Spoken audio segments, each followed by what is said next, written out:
ladies and gentlemen, from the four corners of the world to the four corners of this ring, let's get ready to rumble!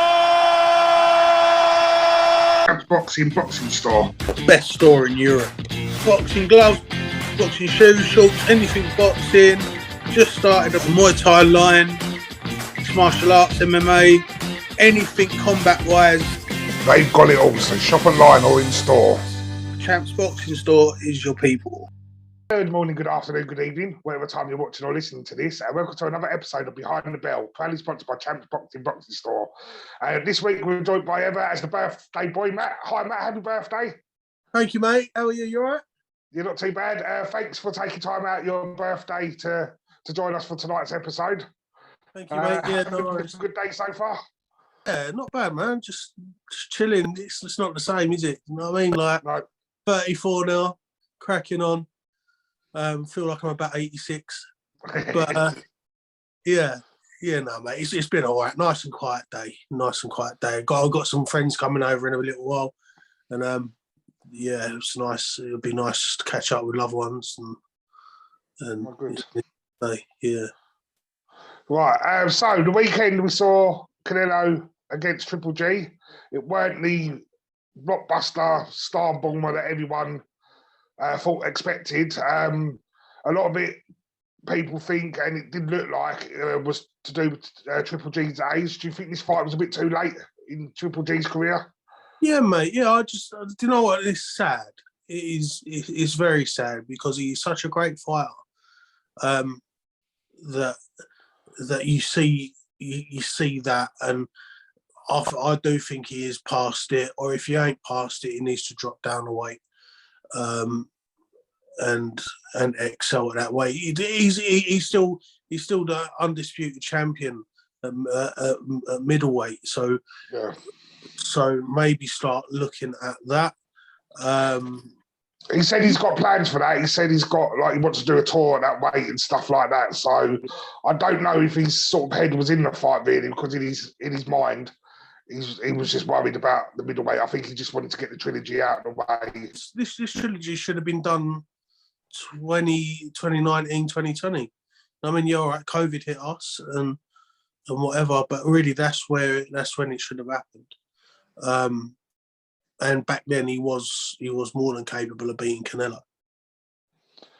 Yeah, there was a bit of controversy as well over the judges' scorecards because they had it very tight for most of the fight. But watching the fight, you could tell. I think Canelo had 9 rounds, 9 to 10. You could have gave to Canelo, Golovkin 2 or 3. But the judges' scorecard showed it was a much tighter fight than that, and there's a bit of an uproar because of the boxing world are saying if people tune in and see judging like that, it's going to turn people off. Why do you think the judges seem to keep getting it wrong? Because it's just like the AJ fight as well. They had that a lot closer than it should have been. Why do you think that keeps happening? Is it politics? Is it just being caught up with the crowd and the noise? Is it there needs to be a better way of scoring boxing?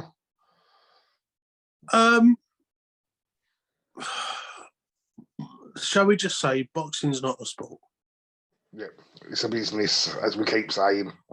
Does that mean is it intentionally done, or is it the fact that they think, well, I'm on a DAZN show, so therefore I've got to back the DAZN person, or a bit of both? In my opinion, it's not written evidence. Yeah. You get a home and away fighter, and the home fighter is always the favourite.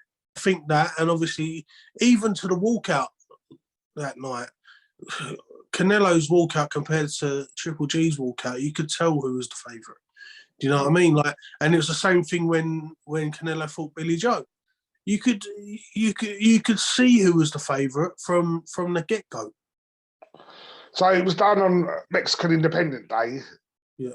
Do you think that was scheduled for that whole reason? Because 90% of the fans there were Mexican. Same with Billy Joel, that was done over a Mexican celebration weekend. Do you think the fights are purposely scheduled like that to get that home advantage? Probably not. Probably makes no difference. The thing is, with the pro game,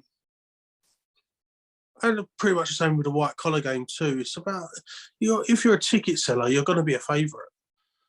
Do you know what I mean? Like that's the way it works. Like you're bringing more people in, and the more people you get in, the more you don't want them to lose. Otherwise, they ain't going to come back. Do you know what I mean? Like that's the way I personally think that's what happens. Yeah. Also, like after the fight, in the press conference with Canelo, he seemed to get quite annoyed with the media. Do you think he thinks he's quite arrogant? Do you think it's confidence? Well, let's take a look first. Guys, always I say this, you share that video and put whatever you want. When I say I don't want to fight Mexican, it's because I represent Mexico. And that's why. But I don't care. I fight anybody. And I fight my entire life anybody. What do you think? I don't want to fight with Juan Mexico or Benavides. But look, I hear his dad talking a lot of shit. But look, he's accomplished nothing. One single champion, Anthony Derrell. Please, don't disrespect myself. And no more question because I'm a little mad and I'm tired. But thinking about the Bivol rematch and possible other rivals as well, would you like fighters like Benavides and other fighters to fight amongst themselves? And Sal's answer was, they can do whatever they want. You know, at the end of the day, I'm not bothered who they fight. You know, they can do whatever they want. I don't fucking care. Yeah. Ladies and gentlemen, Canelo Alvarez, Gracias. champion. Thank you so much, guys. Thank you. Yeah, there you go. I obviously understand it's just after a fight, so your adrenaline still and stuff like that. But you seem to be, well, to me, as the casual fan, as I say, this is like the third Canelo fight I've seen. The impression I get off of him after watching that is he's quite arrogant. Do you think that helps the sport out when guys come across like that? Because I get it's a dangerous sport and a dangerous game and stuff, but they're putting themselves in the limelight to be scrutinised. No, to be honest, the questions that they were asking were pretty stupid questions. Yeah. You're gonna get the ump. You just had a 12-round war. Do you know what I mean? Like, well, maybe not so much of a war there, but you just had a fight for 12 rounds. Do you know what I mean? Like, who cares who fights who and whoever? Who cares? Do you know what I mean? I think it's just a stupid question. Talk about the fight you just had. Yeah, definitely, 100%. But the last thing he wants to think about now is Benavides or whoever. I think it was just a stupid question. Stupid questions that were being asked. Yeah, he does come across arrogant, but probably so would I. To be fair, after a fight for 12 rounds, like you're tired. And do you think part of that frustration was because of the build-up? Was it to be like an explosive fight? And Golovkin never gave him that. So do you think he could have been frustrated in that as well? Listen, you can only fight what's in front of you. Yeah. That's boxing's the biggest part of boxing is about adaptation. So it might have bothered him, but I can't see how. Like, you just got to fight what's in front of you. You got to adapt, and that's the way boxing is, I'm afraid. Yeah. No, totally. So that was that. Lyndon Arthur was back on Channel 5 over the weekend. Had quite a convincing win. So time for Probellum. Yeah. Yeah, quality like that. Love that. Probellum seems to be smashing it. Obviously, they've got our own Archie Sharp on Probellum as well. Spoke to him today, funnily enough. Yeah. How's he doing? Is he all right? Yeah, he's good, mate. He's good. No news yet. Still waiting. Yeah, no, he's still waiting. He's gonna catch up with me some point this week. Gonna go and see him. No, he's cool, man. He's all right. Lyndon Arthur, he's a very quiet. He's not a flamboyant kind of guy. He holds his own. Good fighter. I wish him all the best. Don't get me wrong, I am friends with Tunde, Anthony Yarde's coach, and I did want Anthony Yarde to win them fights. But yeah, and I wish him all the best. I hope he does well there. I hope he does better. It seems to be like a lot of the Frank Warren's old boys are moving to Probellum though. So like Sonny Edwards has gone, Archie's gone. Don't know what's happening now. But yeah, they seem to have jumped right to Probellum. Maybe next best thing, the next promotion on the way up. Yeah, the show was put on by Wasserman. Do you think it being on Channel 5 and being free was good to get eyes on the sport of boxing as well? Do you think that's the way to go for these?